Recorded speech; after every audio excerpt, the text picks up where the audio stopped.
Hello everyone, final revision में आपका स्वागत है और मैं हूं यश। आज इस वीडियो में हम शीत युद्ध या कोल्ड वॉर की बात करेंगे। फिर आगे सेकेंड वर्ल्ड वॉर के बाद औपनिवेशिक साम्राज्य से स्वतंत्र थर्ड वर्ल्ड की कंट्रीज के बारे में देखेंगे और उनके गुट निरपेक्ष आंदोलन को भी डिटेल में जानेंगे। चलिए टाइम ना वेस्ट करते हुए लेक्चर स्टार्ट करते हैं। शुरुआत करते हैं शीत युद्ध या कोल्ड वॉर से। अब कोल्ड वॉर का अर्थ क्या होता है? यूएसए तथा यूएसएसआर या सोवियत संघ के बीच तनावपूर्ण संबंधों की अंतर्राष्ट्रीय अभिव्यक्ति ही शीत युद्ध कहलाती है। शीत युद्ध शब्द का सबसे पहले प्रयोग अमेरिका के राजनीतिज्ञ बर्नार्ड बरूची ने किया था 1947 में। फिर वॉल्टर लिपमैन ने शीत युद्ध शब्द को लोकप्रिय बनाया। शीत युद्ध एक वाक युद्ध था जिसमें घृणा, अविश्वास, कूटनीतिज्ञ जोड़ तोड़ और जासूसी शामिल थी। वस्तुतः यह वास्तविक युद्ध न होकर युद्ध का वातावरण मात्र था। नेहरू ने इसे निलंबित मृत्युदंड के वातावरण के समान बताया है। KPS मैनन ने कहा कि शीत युद्ध दो विचारधारा, दो पद्धतियों, दो गुटों, दो राज्यों के बीच का संघर्ष था। ये दो विचारधाराएं थी पूंजीवादी और साम्यवादी विचारधारा। दो पद्धतियां थी लोकतांत्रिक शासन और सर्वहारा की तानाशाही। दो गुट थे नाटो और वार्सा संधि संगठन। दो राज्य थे USA और USSR। चलिए अब आगे शीत युद्ध की विशेषताओं को देखते हैं। पहली विशेषता है कि यह एक उष्ण शांति का दौर था। यहाँ ना तो पूरी तरह शांति थी और ना ही वास्तविक युद्ध चल रहा था। महाशक्तियां एक दूसरे से भयभीत रहती थीं और शस्त्रीकरण पर बल देती थीं। महाशक्तियों के बीच सीधी टकराहट नहीं थी, लेकिन तीसरी दुनिया के देशों के बीच संघर्ष प्रायः होता रहता था जिसमें महाशक्तियों की भूमिका होती थी।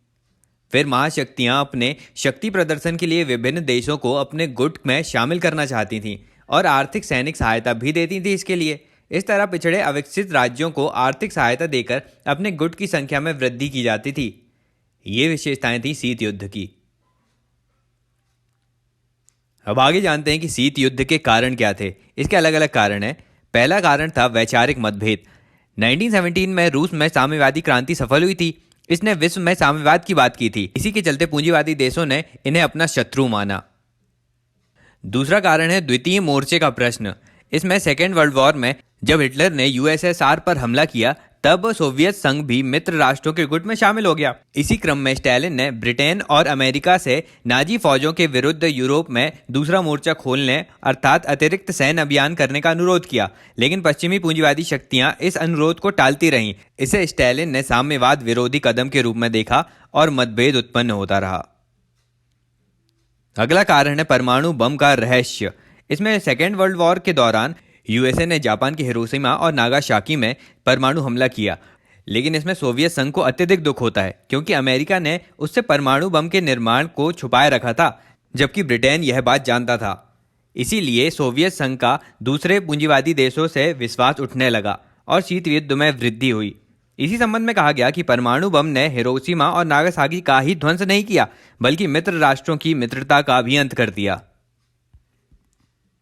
अगला कारण था सोवियत संघ द्वारा बाल्कन समझौते का उल्लंघन करना। यहाँ पर USSR ने 1944 के बाल्कन समझौते के तहत पूर्वी यूरोप के विभाजन को स्वीकार कर लिया था, जिसके तहत रोमानिया, बुल्गारिया पर सोवियत संघ का तथा यूनान पर ब्रिटेन का प्रभाव माना गया, लेकिन हंगरी और यूगोस्लाविया पर ब्रिटेन तथा USSR दोनों का प्रभाव माना गया था। किंतु युद्ध के बाद सोवियत संघ ने इन पर अपना नियंत्रण करने का प्रयास किया। इससे तनाव बढ़ने लगा और शीत युद्ध भी बढ़ने लगा।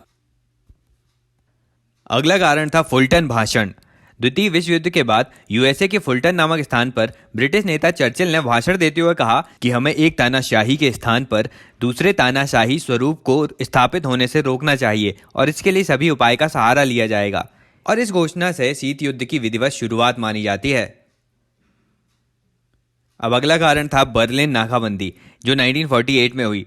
USSR ने 1948 में बर्लिन में अपनी सेना भेजकर नियंत्रण करने का प्रयास किया। पश्चिमी यूरोप की शक्तियां इससे भयभीत होने लगीं और पश्चिमी यूरोप की सुरक्षा के लिए 1949 में अमेरिका के नेतृत्व में नाटो नामक प्रतिरक्षा संगठन का निर्माण हुआ। इसके जवाब में सोवियत संघ ने वार्सा संधि संगठन का निर्माण किया और शीत युद्ध में वृद्धि हुई। अगला कारण है 1947 का ट्रूमैन सिद्धांत। अमेरिकी राष्ट्रपति ट्रूमैन ने कहा कि अमेरिकी राज्यों को सहायता देकर उन्हें साम्यवाद के प्रसार में जाने से रोकेंगे। मतलब अमेरिका साम्यवाद के प्रसार को रोकने के लिए कहीं भी हस्तक्षेप कर सकता है।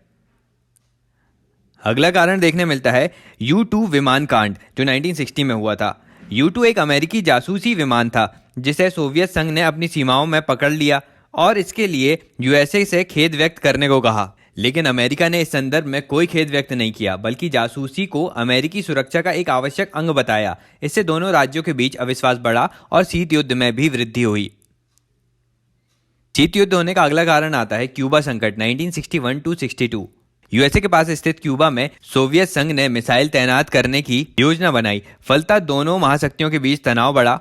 यहाँ हुआ क्या था कि क्यूबा में फिदेल कास्त्रो के नेतृत्व में साम्यवादी सरकार का गठन हुआ था। वहीं सोवियत संघ ने इसे आर्थिक सैनिक सहायता प्रदान की। इसी क्रम में उसने वहां मिसाइल तैनात की योजना बनाई और अमेरिका ने इसका तीव्र विरोध किया और युद्ध की तैयारी शुरू कर दी। इससे तनाव में वृद्धि हुई। अमेरिकी आपत्ति के कारण यूएसएसआर ने अपनी मिसाइल योजना रद्द कर दी। फलतः युद्ध टल गया, लेकिन इस क्यूबा संकट को तीसरे विश्व युद्ध के एक संभावित कारण के रूप में भी देखा जा रहा था। चलिए अब आगे जानते हैं कि शीत युद्ध के विकास के कौन कौन से चरण थे। तो इसमें पहला चरण है 1917 से 45 के मध्य। इसमें दोनों देशों के मध्य वैचारिक मतभेद बढ़ने लगे थे। द्वितीय मोर्चे का प्रश्न भी खड़ा हो रहा था। परमाणु बम का रहस्य एक कारण था और बाल्कन समझौते का उल्लंघन भी हुआ था। फिर आगे दूसरा चरण 1946 से 53 के मध्य देखने मिलता है, जहां फुलटन में भाषण दिया जाता है, ट्रूमैन सिद्धांत सामने आता है, बर्लिन की नाकेबंदी होती है और दोनों ही देशों के अलग अलग संगठन नाटो तथा वार्सा संधि संगठन बनते हैं। शीत युद्ध का तीसरा चरण था 1953 से 63 के मध्य। यहां पर U-2 विमान कांड होता है और क्यूबा का संकट भी सामने आता है। फिर चौथे चरण में भारत पाकिस्तान युद्ध में और इजराइल फिलिस्तीन संघर्ष में शीत युद्ध में वृद्धि देखी जाती है। मतलब यहाँ पर तीसरे वर्ल्ड के देशों की भूमिका बढ़ने लगी थी।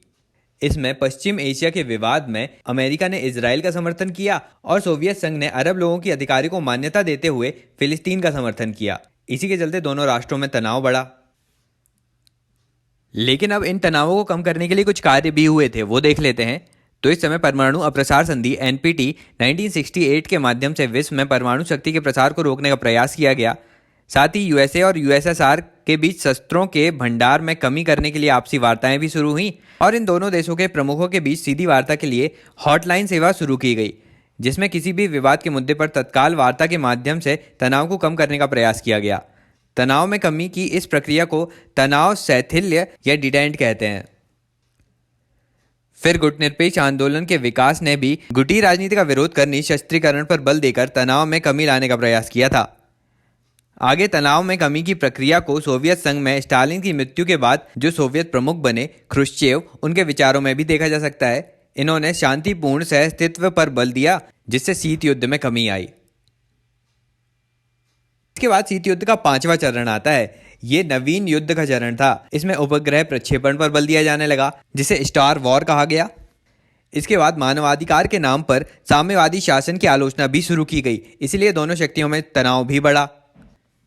फिर अपने पांचवें चरण या इस चरण में यह शीत युद्ध एशिया और अफ्रीका के देशों में भी विस्तृत होता है और इन देशों के मध्य आपसी मतभेद बनाए रखकर शीत युद्ध के दौर में अपनी शक्ति प्रदर्शन करने का अवसर खोजा गया। तो ये सारे चरण थे शीत युद्ध के। चलिए अब आगे जानते हैं कि शीत युद्ध के प्रभाव क्या क्या रहे। सबसे पहले देखते हैं इसके नकारात्मक प्रभाव। शीत युद्ध से विश्व में भय, संदेह और असुरक्षा की भावना बढ़ने लगी, इसलिए शस्त्रीकरण को भी बल मिला। विश्व दो गुटों में बटा। थर्ड वर्ल्ड के कंट्रीज के आर्थिक सामाजिक मामलों में महाशक्तियों का हस्तक्षेप भी बढ़ा। नाटो और वार्सा संधि संगठन जैसे विभिन्न सैन्य संगठन अस्तित्व में आए। इससे यूनाइटेड नेशन ऑर्गेनाइजेशन के प्रयासों पर ठोस पहुंची।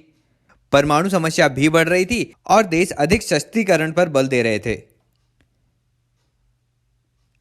अब देखते हैं कि शीत युद्ध के सकारात्मक प्रभाव क्या रहे। तो इस शीत युद्ध के कारण वैज्ञानिक तकनीकी अनुसंधान और विकास को बढ़ावा मिला। परिवहन और संचार के तीव्र साधनों का विकास हुआ। स्पेस टेक्नोलॉजी में उपग्रह प्रक्षेपण बढ़े। इसमें मौसम उपग्रह, संचार उपग्रह आदि छोड़े गए और ये प्राकृतिक संसाधनों की जानकारी भी देने में सहायक हुए। फिर इस दौर में जो देश अभी अभी स्वतंत्र हुए थे, वे गुटनिरपेक्ष आंदोलन से जुड़ गए। ये सकारात्मक प्रभाव थे शीत युद्ध के। चलिए आगे जानते कि शीत युद्ध का अंत कैसे हुआ, उसके कारण क्या थे। पहला कारण था यूएसएसआर का आर्थिक संकट और विघटन। यूएसएसआर अन्य देशों को अनुसंधान और शस्त्र निर्माण के लिए वित्तीय सहायता देता था। इसी के चलते उसका वित्तीय बोझ बढ़ने लगा और यूएसएसआर में मानवीय कार्यक्रम में बाधा उत्पन्न होने लगी। इसी के चलते जन असंतोष बढ़ा और यूएसए का विघटन भी हो गया। फिर अगला कारण है गोर्बाचोव की नीति 1985। ये 1985 में सत्ता में आए और इन्होंने लोह आवरण में बंधे सोवियत समाज को मुक्त करने का प्रयास किया। इसी क्रम में मानवाधिकार पर बल दिया और शस्त्र विहीन विश्व की बात की। साथ ही कम और मध्यम दूरी की मिसाइल्स को नष्ट करने की संधियां की और अपने देश में उदार आर्थिक नीतियां लागू की। साम्यवादी कठोरता समाप्त कर दी और वारसा संधि संगठन की समाप्ति की भी घोषणा की। इसी के चलते पूर्वी यूरोपीय राज्यों में भी लोकतांत्रिक सरकारों का गठन प्रारंभ होने लगा था। तो ये सारी बातें थी शीत युद्ध या कोल्ड वॉर के बारे में। अब आज के अगले टॉपिक में बात करते हैं थर्ड वर्ल्ड के बारे में। थर्ड वर्ल्ड का अर्थ क्या होता है वो देखें। तो जब सेकेंड वर्ल्ड वॉर के बाद एशिया और अफ्रीका के अनेक देश औपनिवेशिक शोषण से मुक्त हुए, तो इस तरह औपनिवेशिक शोषण से मुक्त हुए एशिया, अफ्रीका और लैटिन अमेरिकी देशों को थर्ड वर्ल्ड कंट्रीज या तृतीय विश्व के देश कहा गया। इन्होंने शीत युद्ध के किसी भी गुट को स्वीकार नहीं किया, बल्कि गुट निरपेक्ष आंदोलन में शामिल हुए। अब यह जो थर्ड वर्ल्ड शब्द है ना, ये फ्रांस के अल्फ्रेड सावी ने सर्वप्रथम प्रयोग किया था। 1955 में वार्डुंग सम्मेलन इंडोनेशिया में नव स्वतंत्र देशों ने थर्ड वर्ल्ड को एक अलग पहचान दी। इसमें कहा गया कि पश्चिम का विश्व लालची और पूंजीवादी है तथा पूर्व का विश्व अधिनायकवादी प्रकृति से युक्त है और दोनों ही सैन्यवाद पर बल देते हैं और इनके पास विनाशक शस्त्र भी हैं। अतः थर्ड वर्ल्ड को इससे अलग अपनी पहचान बनानी है। इन्हीं संदर्भ में कहा गया कि आज जो स्वयं को अपने बल से बचाए और कल अपने उदाहरण से संसाधन को बचाए, वो थर्ड वर्ल्ड है। मतलब थर्ड वर्ल्ड के देश गुटनिरपेक्ष नीति के माध्यम से अपने सामाजिक आर्थिक विकास को पूरा करते हुए स्वतंत्र विदेशी नीति पर चलते हुए निःशस्त्रीकरण पर बल देते थे। थर्ड वर्ल्ड कंट्रीज का कहना था कि वे गुटी राजनीति से अलग रहते हुए विकास कार्यों पर बल देंगे और विश्व के अन्य देशों को निःशस्त्रीकरण के लिए प्रेरित करेंगे और युद्ध तथा शोषण से विश्व को बचाएंगे। चलिए अब आगे इस तृतीय विश्व की विशेषताएं देख लेते हैं। अब ये थर्ड वर्ल्ड की कंट्रीज भौगोलिक रूप से विविधता लिए हुए थी। बहुत अलग अलग देश थे इसमें और ये स्वतंत्र पहचान तथा मैत्रीपूर्ण संबंध रखते थे। इनका कोई गुट नहीं था, बल्कि ये गुट विरोधी थे। आर्थिक अवधारणा में स्वतंत्र विदेशी नीति के द्वारा आर्थिक सामाजिक विकास पर बल देते थे, जिसमें गरीबी, भुखमरी, ऋणग्रस्तता, बेरोजगारी, अशिक्षा आदि को निपटाने की बात करते थे।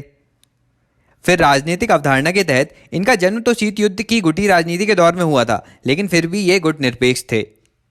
अगली विशेषता है कि यह समरूप संघ नहीं था। ये विभिन्न धर्म, भाषा, रीति रिवाज और संस्कृति के लोग इसमें शामिल थे। मतलब एक रूपता नहीं थी, फिर भी साथ थे। अब आगे इस थर्ड वर्ल्ड की भूमिका किस रूप में थी वो देखते हैं। तो यहाँ विविधता मूलक समाज होकर भी अंतर्राष्ट्रीय राजनीति में इन्होंने भूमिका निभाई। इसी के चलते युद्ध, साम्राज्यवाद, नव उपनिवेशवाद और रंगभेद का विरोध किया। WTO में भी आर्थिक भेदभाव का विरोध किया और व्यापारिक समानता पर बल दिया। पर्यावरणीय मंच पर पर्यावरणीय सुरक्षा का संकल्प लिया और इस पर्यावरणीय संकट का कारण विकसित औद्योगिक देशों को बताया।